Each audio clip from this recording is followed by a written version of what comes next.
ஊழல் செய்த குற்றத்திற்காக முன்னாள் அமைச்சர் செந்தில் பாலாஜி ஆயுள் முழுக்க சிறையில் தான் இருக்க வேண்டும் என எடப்பாடி பழனிசாமி தெரிவித்துள்ளார். இங்க ஒருத்தர் இருந்தார், செந்தில் பாலாஜின்னு ஒருத்தர் இருந்தார். 10 ரூபா பாலாஜி. என்ன பாலாஜிங்க?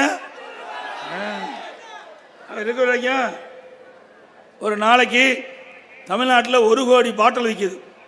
மது பாட்டில் 1 கோடி மது பாட்டில் மதுக்கடையில் விற்கிது. ஒரு பாட்டிலுக்கு 10 ரூபா. அப்படின்னா ஒரு நாளைக்கு 10 கோடி. ஒரு நாளைக்கு 10 கோடி அதிலிருந்து வருமானம்.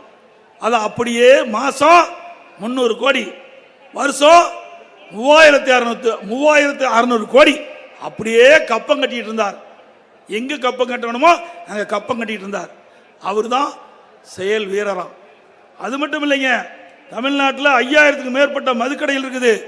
எந்த மதுக்கடையில் அதிகமாக விற்பனை ஆகுதோ அதுக்கு பக்கத்தில் இருக்கிற பாரை ஒரு 3000 பார்கள் இந்த கரூரில் இந்த செந்தில் பாலாஜிக்கு தேவைப்பட்டவரோட பினாமியை எடுத்து கிட்டத்தட்ட அதில் பலாயிரக்கணக்கான கோடி பிளாக் சரக்கு கள்ள மது வித்து அதில் ஒரு பார்ட்.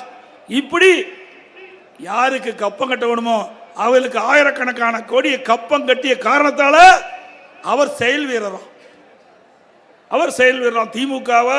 திமுகவுக்காக இரவென்றும் பகலென்றும் பல ஆண்டு காலம் உழைத்தவர்களாம் இன்றைக்கு வெளியேறி ஓரங்கட்டப்பட்டிருக்கிறார். ஆனால் இவர் ஒரே ஆண்டில் 2 கட்சியில் போட்டியிட்டு 2 சின்னத்தில் போட்டியிட்டு இன்றைக்கு வெற்றி பெற்று வருவார். இன்றைக்கு திமுகவுடைய செயல் வீரராம்.